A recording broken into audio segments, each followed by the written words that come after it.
स्वागत है आपका लाइव टाइम्स में। मैं हूं आपके साथ संजय यादव। जो देश के लिए हुआ बलिदान, जिसके आगे झुका आसमान, जिसने सबको हादसे से बचाया और बिना डरे मौत को गले लगाया, उस जाबाज की शहादत का पाकिस्तान मजाक उड़ा रहा है।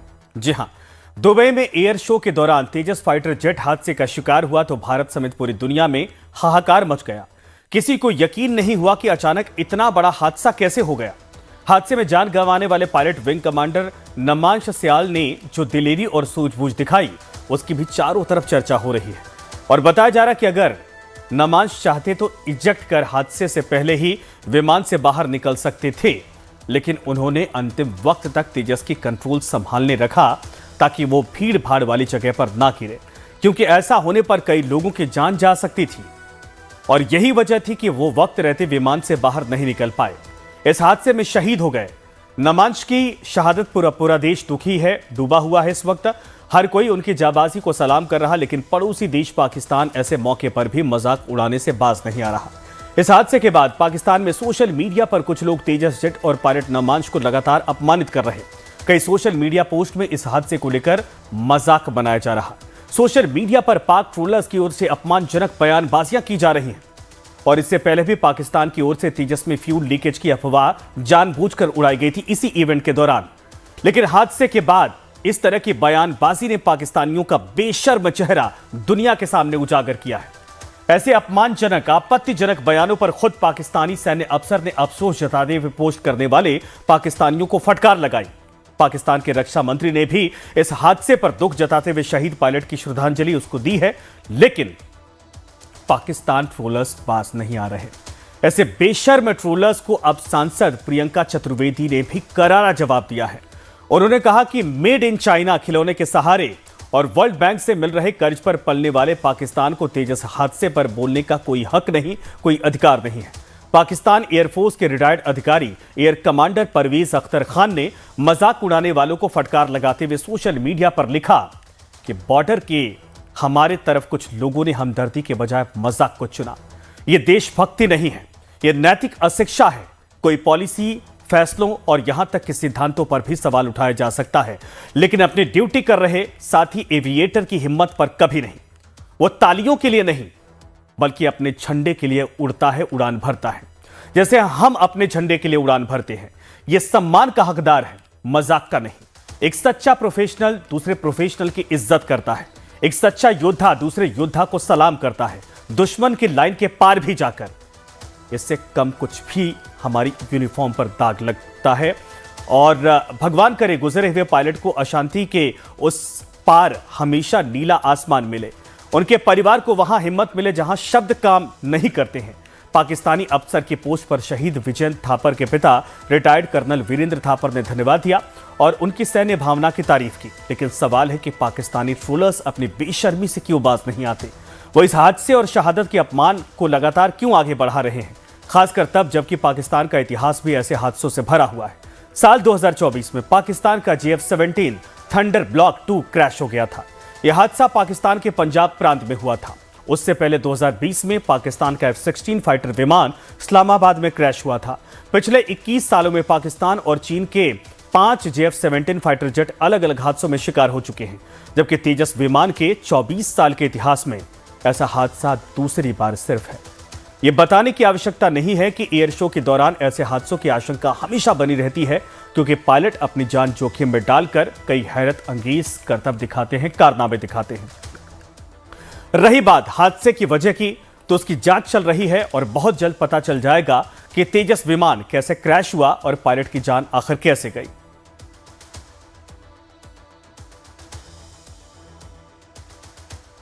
दुबई में जो एयर शो चल रहा था उसमें हमारे देश ने भी प्रतिनिधित्व किया था और हमारा ही देश में बनाया हुआ इंडिजिनसली डेवलप्ड तेजस एयरक्राफ्ट जो है वो क्रैश हो गया। वो कुछ मनूवर कर रहा था और प्रोबेबली उसमें कुछ टेक्निकल स्नैग आ गया होगा, जिसकी वजह से वो विमान ये पूरा नोज डाउन करके क्रैश हो गया है।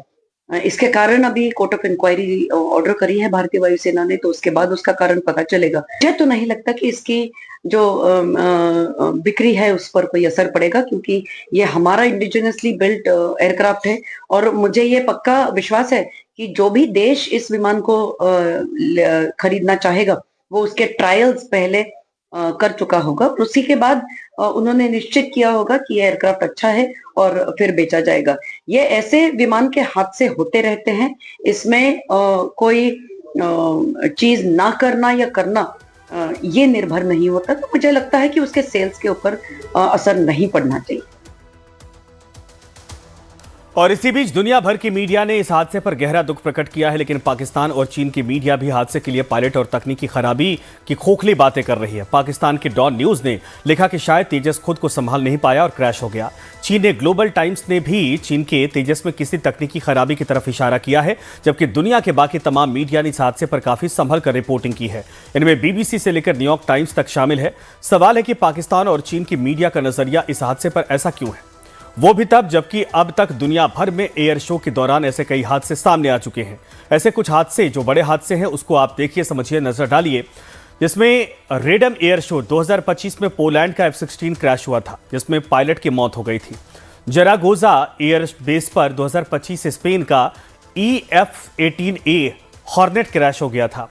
इसके अलावा स्कैनिलिव एयर शो 2002 में यूक्रेन का सुखोई Su-27 क्रैश हो गया था। बहुत उन्नत दर्जे का ये विमान है, फिर भी क्रैश हो गया था, जिनमें 77 लोगों की मौत हो गई थी। इसके अलावा रैम स्टीन एयर शो 1988 में इटली के 3 जेट टकरा गए थे आपस में, जिनमें 3 पायलट समेत 77 की मौत हो गई थी। 2017 में टेरासीना में इटली का यूरोफाइटर टाइफून क्रैश हुआ था, जिसमें पायलट की मौत हो गई थी। और इसी तरह लेथब्रिज एयर शो 2010 में कनाडा का CF-18 हॉर्नेट क्रैश हो गया था। तो अब सवाल यह है कि जब पूरी दुनिया में एयर शो के दौरान ऐसे हादसे होते रहे हैं, तो फिर पाकिस्तान और चीन जैसे देश, जिनके खुद के विमान भी कई बार हादसे की भेंट चढ़ चुके हैं, वो तेजस पर इस तरीके से निशाना कैसे साध सकते हैं और क्यों साध रहे हैं। तो हमारे साथ जो मेहमान जुड़ रहे हैं, हम परिचय करवाते हैं उनसे और समझेंगे कि क्या पाकिस्तान और चीन जानबूझकर हमारे तेजस को बदनाम करने की कोशिश कर रहे हैं। रिटायर्ड ब्रिगेडियर शारदेंदु इस वक्त हमारे साथ जुड़ गए हैं, डिफेंस एक्सपर्ट हैं। और इसके अलावा retired wing commander Geetanjali Singh ji हैं, डिफेंस एक्सपर्ट के तौर पर हमारे साथ जुड़ रही हैं। आप दोनों लोगों का स्वागत है। रिटायर्ड ब्रिगेडियर शारदेंदु जी के पास सबसे पहले चलेंगे। शारदेंदु जी, जाहिर सी बात है, कल जब ये खबर सामने आई थी तब हम लोग भी ये कह रहे थे कि तकनीकी खराबी अगर किसी तरीके की होती है तो विमान में पहले ही समझ में आ जाता है। हालांकि एक मामला अगर जैसलमेर में हम लोग छोड़ दें तो अब तक इसकी कोई शिकायत नहीं थी। यहां एक हादसा हुआ, एक एक्सीडेंट हुआ, लेकिन वर्ल्ड मीडिया में 2 ऐसे देश हैं जो जानबूझकर भारत और हमारे तकनीकी और हमारे तेजस को बदनाम कर रहे हैं। इनके सोच को आप कैसे देखते हैं, चाइना और पाकिस्तान? देखिए, सबसे पहले तो मैं विंग कमांडर नवान सयाल को बहुत बहुत श्रद्धांजलि देता हूं। उनके शोकाकुल परिवार को भगवान से प्रार्थना करता हूं कि इस लॉस को बेयर करने के लिए उनको शक्ति प्रदान करें। और ये एक बहुत ही दुखद हादसा है। एक ट्रू प्रोफेशनल जब इस तरीके ऑफ लाइफ होता है तो उससे पूरे इंडियन एयरफोर्स को और पूरी जो एयरफोर्स कम्युनिटी और डिफेंस सिक्योरिटी फोर्सेस जो है उनको एक बहुत बड़ा झटका लगता है।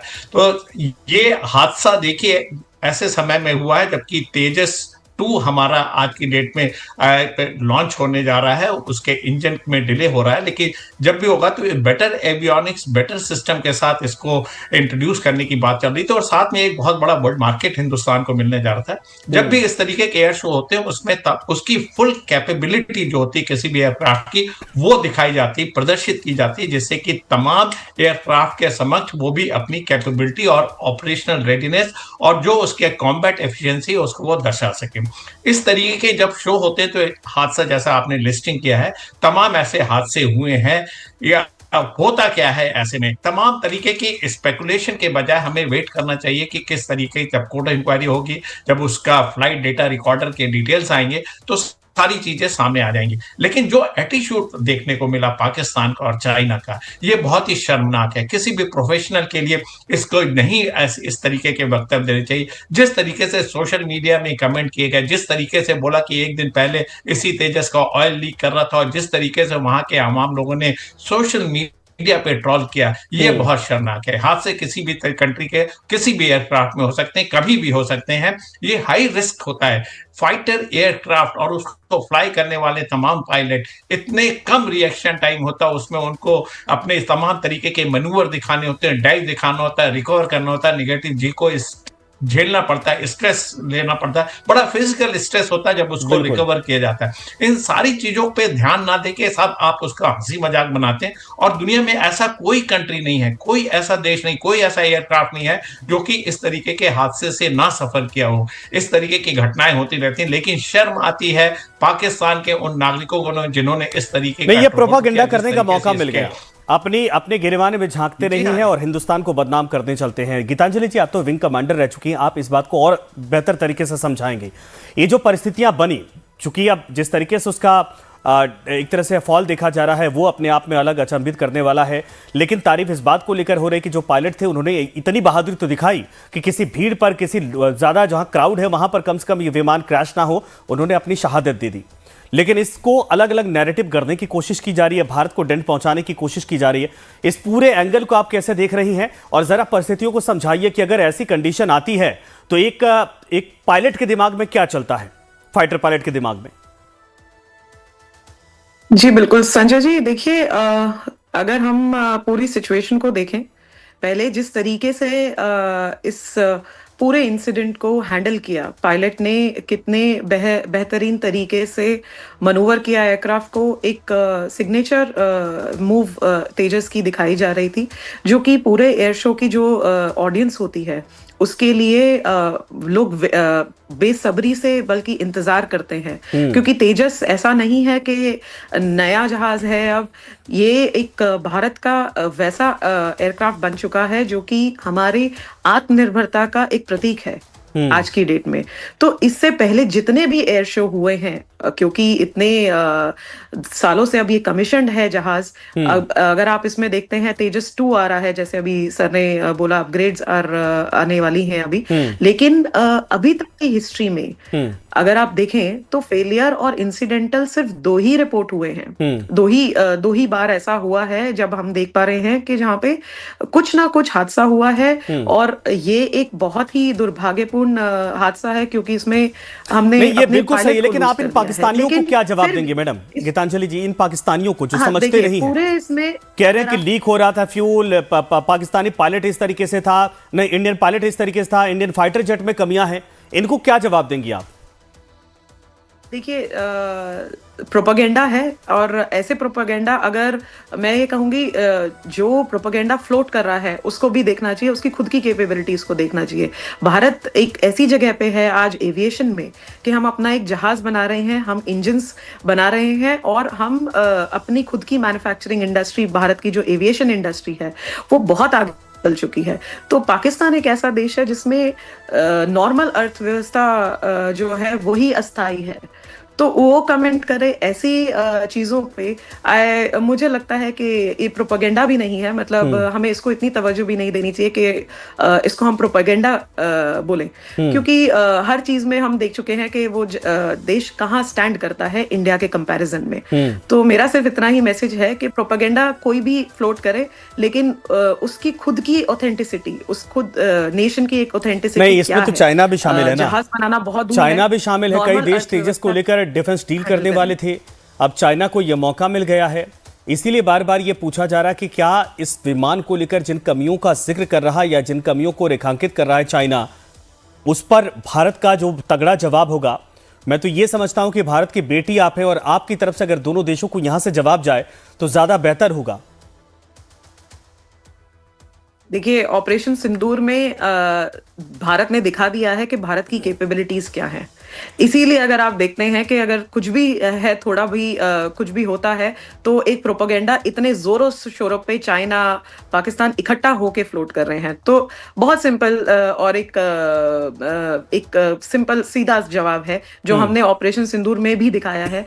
कैपेबिलिटीज भारत की अनमैचेबल है, आत्मनिर्भरता जो है, और जिस तरीके से आधुनिकता आज की तारीख में देश की चल रही है, और जिस तरीके से देश प्रोग्रेस कर रहा है, वो इन लोगों का प्रोपेगेंडा से ही समझ आ जाता है कि हर कोई उससे हिला हुआ है। तो ये देश जो है वो इसलिए हमारे पीछे या प्रोपेगेंडा या नेगेटिव चीजें फ्लोट करते हैं, क्योंकि आप जिस रफ्तार पे देश प्रोग्रेस कर रहा है, उन्नति कर रहा है आज की डेट में भारत, उसको पकड़ना ही नहीं नामुमकिन है इन लोगों के लिए।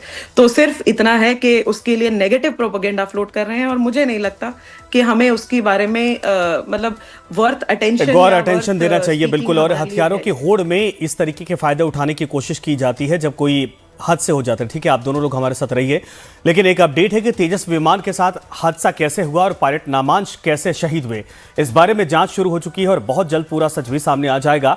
दुबई एयर शो में हुए हादसे की हर एंगल से जांच की जा रही है और कोर्ट ऑफ इंक्वायरी के आदेश दिए जा चुके हैं। भारतीय वायुसेना ने कोर्ट ऑफ इंक्वायरी गठित की है जो पूरी छानबीन कर रही है।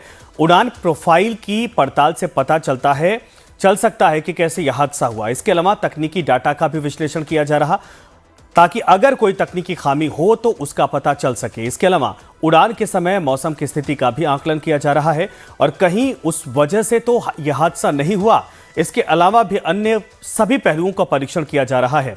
वायुसेना का कहना है कि जांच में पूरी पारदर्शिता बरती जा रही है और विशेषज्ञ ये पता लगाने की कोशिश करें कि हादसा आखिर हुआ कैसे। उधर दुबई प्रशासन ने भी जांच में पूरी मदद करने का आश्वासन दिया है। तो ये दुबई प्रशासन की तरफ से भी सहयोग का आश्वासन दिया गया है, लेकिन मौसम को लेकर और इस तरीके के जब इवेंट होते हैं तो क्या सावधानियां बरती जानी चाहिए, इसको लेकर भी अब आगे जांच पड़ताल की जाएगी।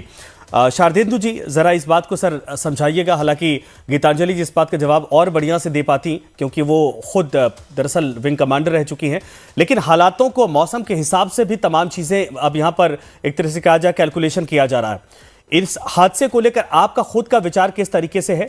चूंकि अब तो जांच पड़ताल की जाएगी, लेकिन ये जो इसके पहले भी कहा गया था तेजस सिंगल विमान वाला, ये हमारा विमान है सिंगल इंजन वाला जो जैसलमेर में हादसा हुआ था, इन पहलुओं को किस तरीके से गौर किया जाए कि अगर इंजन फेल हो जाता है, कोई तकनीकी खराबी हो जाती है तो कैसे क्या होगा? देखिए, इन सारे पहलुओं को अगर आप मद्देनजर रखेंगे तो कुछ एक टेक्निकल पैरामीटर्स हैं जिसको आपको ध्यान में रखना होगा। सबसे पहले क्या एंगल ऑफ अटैक था, किस एंगल पे वो डाइव कर रहा था और वो क्यों नहीं वहां से रिकवर कर पाया। जो आपका नेगेटिव जी था उसमें ये पायलटों की ट्रेनिंग होती है। आज की डेट में पायलट की जो वर्दी होती है, जो वो पहनते हैं, सूट जो होता है, वो नेगेटिव में भी काम करता है, उनके ब्लड सर्कुलेशन को ठीक रखता है, तो ब्लैकआउट की संभावनाएं कम हो जाती हैं। और वो क्यों नहीं रिकवर किया?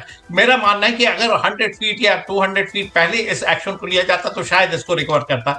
क्या थ्रस्ट उतना जनरेट नहीं कर पाया, क्यों नोज डाइव हुआ, ये सारी चीजें देखिए टेक्निकल एस्पेक्ट है, इसको हमारी कोर्ट ऑफ इंक्वायरी में तमाम चीजें निकाली जाएंगी। लेकिन जो देखने से जो पता लगता है, वो जिस डाइव एंगल पे आए उससे वो रिकवर नहीं किया और सीधे नोज डाउन करके क्रैश कर गया। जहां तक वेदर का सवाल है, देखिए वेदर एक बहुत इंपॉर्टेंट प्ले करता है। जो मॉर्निंग का समय होता है वो बहुत ही स्टेबल होता है और जैसे जैसे धूप बढ़ती जाती है एक तरीके का उसमें ड्रैग सा आता है, इंक्रीज ड्रैग हो जाता है, शिमरिंग इफेक्ट आता है और कई तरीके की चीजें होती है। लेकिन बाकी चीजें भी मेरा मानना है कि उस समय वेदर फैक्टर को उतना प्ले अप नहीं किया जा सकता, क्योंकि ये सारी चीजें को जब भी एयर शो होता है मद्देनजर रखा जाता है क्या सिचुएशन है। तो देखिए जैसे इंक्वायरी आगे बढ़ेगी, निकाला जाएगा। सिंगल इंजन का जहां तक सवाल है, देखिए ये 10 साल से ऑपरेशनल है, इसके operational readiness, operational airworthiness time and tested है, तो इसमें सवाल नहीं उठा सकते हैं। आज की डेट में हम जो भी बोलेंगे वो एक इंटेलिजेंट गेस होगा या स्पेकुलेशन हो सकता है, लेकिन लेट्स वेट एंड वॉच। लेकिन मैं एक चीज जरूर कहना चाहता हूं, ये पाकिस्तान और चाइना के लिए ये इनका जो दिवालियापन है, दिमागी दिवालियापन है, इस तरीके से दुनिया की कोई एयरपोर्ट, दुनिया का कोई पायलट इस तरीके के स्टेटमेंट नहीं देता जिस तरीके के स्टेटमेंट पाकिस्तान और चाइना से आने। मकसद सिर्फ एक है कि इंडिया को बैड लाइट में डालना। तेजस का जो एक बढ़ता हुआ मार्केट था, आगे आने वाले दिनों में जब तेजस 2 भी लॉन्च होता तो एक वर्ल्ड में पूरे एविएशन इंडस्ट्री में हिंदुस्तान की पहल होने जा रही थी, पैठ होने जा रही थी। इसको कहीं ना कहीं वो पूर्ण विराम लगाते जा रहे हैं। JF-17 के भी क्रैश हुए, F-16 के भी क्रैश हुए, तमाम तरीके के सू सीरीज जो रशिया के वो भी क्रैश हुए। उन सारों को मद्देनजर रखते हुए इस तरीके के क्रैश को इस तरीके से सोशल मीडिया पर ट्रोल करना दिखाता है कि पाकिस्तान सिर्फ एंटी इंडिया नैरेटिव चला रहा है। Anti India narrative social media पर लोग लिखे भी रहे सर, आपकी बातों को सुनकर और मैडम की बातों को सुनकर और इस शो को लेकर लोग कह रहे इंडिया को सोचना ही नहीं चाहिए। एक कहावत है, हाथी चले बाजार, उसके आगे की लाइन आप लोग समझदार हैं। सोशल मीडिया पर जो भारत के समर्थक हैं और भारत के लोग हैं वो पाकिस्तान को इसी तरीके से बता रहे हैं।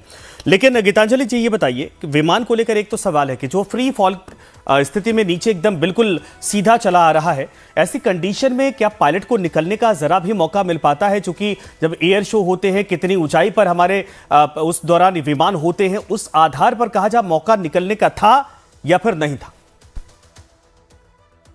ये संजय जी, मौका और था या नहीं था, बहुत चीजें डिपेंड करती हैं डिसीजन पे। जो पायलट उस टाइम पे मनूवर कर रहा है, उस टाइम पे क्या चीज फेल हुई है या क्या गलत हुआ है, व्हाट वेंट रॉन्ग, मतलब टेक्निकली इंजन वाइज परफॉर्मेंस नहीं मिला या कंट्रोल सिस्टम्स का प्रॉब्लम है या कुछ और एक्सटर्नल इश्यूज रहे उस टाइम पे, तो वो उस मोमेंट में पायलट अपने सेकंड्स में, माइक्रो सेकंड्स में रादर डिसीजन लेते हैं and they are very well trained for this.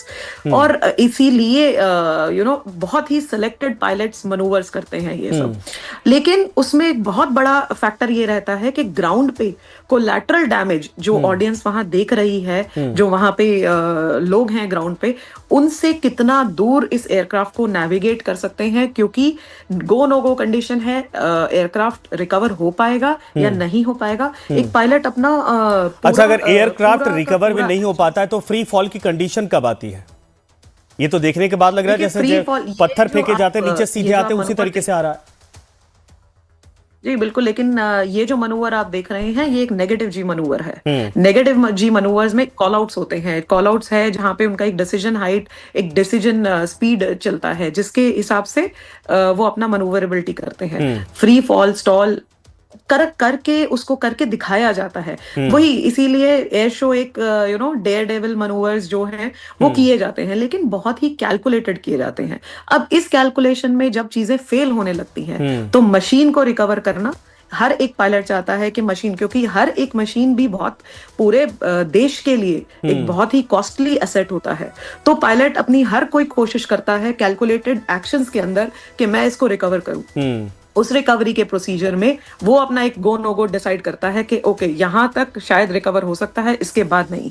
दूसरा फैक्टर बहुत इंपॉर्टेंट प्ले करता है कि हाँ, ग्राउंड पे अगर ये जा रहा है तो कहाँ तक जाएगा या मैं इसको कहाँ तक स्टेयर कर सकता हूँ ताकि बाकी नीचे डैमेज ना हो। ठीक है, बिल्कुल ऑडियंस को, एसेट्स को, बिल्कुल बात समझ गए। और ये पाकिस्तानियों को भी समझ लेना चाहिए जो आप बात बोल रही हैं, जो मजाक उड़ा रहे हैं, जो बिना वजह की बातें कर रहे हैं, जिनको समझ नहीं है, जो हथियार के नाम पर या कहा जाए कि खिलौनों से अपना जो अहंकार है वो पूरा करते हैं, उनको इस बात की कहां समझ है।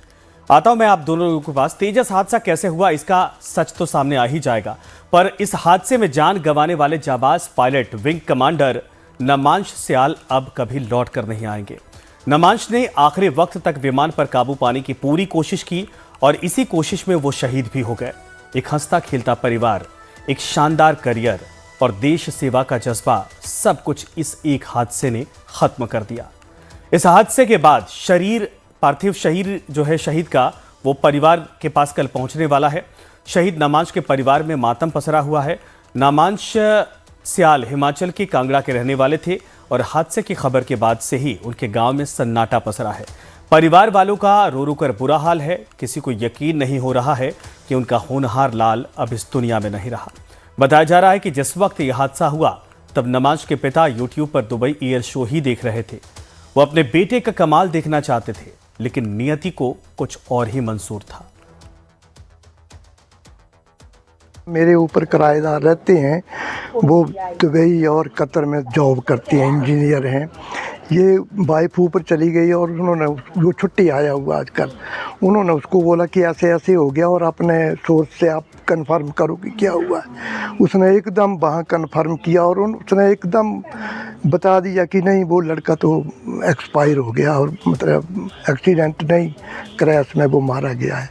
उसके बाद मैंने ब्रदर को बताया कि ऐसे ऐसे, वो तो लड़का तो ख़त्म हो गया है। जैसे ही हमें कल जो सूचना मिली, फिर हमने इनके परिजनों से बात की, माता पिता से बात की, और जब हमें पहले तो लग रहा था कि शायद घायल हुए हैं, लेकिन बाद में समाचार मिला कि जो है ये उस जो एयर शो था उसमें क्रैश में इनकी दुखद जो यह एक समाचार हमें प्राप्त हुआ है। दरअसल शहीद नमाज सियाल सिर्फ एक पायलट ही नहीं थे, बल्कि वो एक विरासत का हिस्सा थे। लेकिन महज 34 साल के स्क्वाड्रन लीडर नमाज सियाल अब शहीद हो चुके हैं। उनका परिवार हिमाचल प्रदेश के कांगड़ा जिले में रहता था। वहां पाटियालकर के वार्ड नंबर 7 में उनका घर है। नमाज की शुरुआती पढ़ाई लिखाई डलहौजी और धर्मशाला में हुई थी, लेकिन देशभक्ति का जज्बा था ऐसा, इसलिए एनडीए करने के बाद नमाज 2009 में एयरफोर्स में शामिल हो गए। उनकी पत्नी अबशा भी एयरफोर्स में पायलट है। हादसे के वक्त वो कोलकाता में ट्रेनिंग कर रही थी। करीब 16 साल पहले दोनों की शादी हुई थी। उनकी 7 साल की बेटी आर्या है, जो पहली क्लास में पढ़ती हैं। नमाज के पिता जगन्नाथ सियाल रिटायर्ड प्रिंसिपल हैं। उनके अलावा परिवार में मां वीना देवी और एक बहन भी है। शहीद नमाज के परिवार को अब उनके पार्थिव शरीर के आने का इंतजार है और बताया जा रहा है कि पार्थिव शरीर कल तक भारत आ जाएगा, परिवार को सौंपा जाएगा। और ऐसे में अब सवाल खड़ा होता है कि आखिर कल की जो तैयारियां हैं, औपचारिकताएं हैं, वो कितनी भारी परिवार पर पड़ने वाली हैं। गीतांजलि जी, इस बात का जवाब दीजिएगा। एक सवाल फिर मैं सर से मिलूंगा, शारदेंदु जी से। ये जो अब वहां से यहां तक लाने की परिस्थितियां हैं, वो तमाम औपचारिकताएं तो पूरी की जाएंगी, लेकिन एक परिवार के लिए कितना बड़ा ये नुकसान है, इसकी भरपाई कभी हो नहीं सकती। लेकिन हस्बैंड वाइफ दोनों पायलट थे और जिनमें एक शहीद हो गया देश के नाम। देखिए, बहुत ही मैं कहूँगी बहुत ही दुखद हादसा है किसी भी परिवार के लिए। ऐसी खबरें जब आती हैं तो, और पूरे के पूरे स्क्वाड्रन के लिए, पूरी एयरफोर्स के लिए भी, क्योंकि आप ये समझिए कि एक परिवार होता है तो जो एयरफोर्स है वो भी एक परिवार की तरह होती है, क्योंकि आप कहीं ना कहीं कोई ना कोई कोर्समेट या किसी जगह पे आप इंटरेक्ट करते हैं, मिलते हैं, जुलते हैं, तो पूरी की पूरी एक एयरफोर्स एक तरीके से एक एक्सटेंडेड फैमिली है। तो जब ऐसी खबरें आती हैं तो एक बहुत ही कॉमन फ्रेज है जो हम कहते हैं कि with every fallen personal and uniform a part of us goes. कोई ट्रेनर्स होते हैं, कोई इंस्ट्रक्टर्स हैं, कोई उनके ट्रेनीज हैं, कोई कोर्समेट्स हैं, कोई कोर्समेट्स के दोस्त हैं। बिल्कुल तो सही। शारदेंदु जी, क्या कहेंगे जाबाज इस वीर ही सपूत के लिए? बहुत कम समय है सर, 10 सेकंड में चाहूंगा कि 10 सेकंड में अपनी बात पूरी करें। क्या सवाल क्या पूछा आपने मेरे से? कैसे आप इस वीर सपूत को श्रद्धांजलि देंगे, क्या संदेश देंगे? देखिए, ये हिंदुस्तान के जो नमाज सियाल शहीद हुए हैं, इनको पूरा देश आज की डेट में श्रद्धांजलि दे रहा है और इनके कंट्रीब्यूशन को इंडियन एयरफोर्स और इंडियन डिफेंस फोर्सेस हमेशा याद रखेगी। एक बहुत ही काबिल पायलट थे, लेकिन ऐसे हादसे हो जाते हैं। बिल्कुल सर, धन्यवाद आप दोनों लोगों को हमारे साथ जुड़ने के लिए। और कुल मिलाकर यह है कि वीर सपूत को श्रद्धांजलि पूरा देश देने वाला है। लेकिन आपको बता दें कि ऐसे हादसों में कॉन्स्पिरेसी नहीं करनी चाहिए, और पाकिस्तान और चीन ये मौके का फायदा उठाने की कोशिश कर रहे हैं। इसका भारत की जनता मुंहतोड़ जवाब दे रही है। शुक्रिया।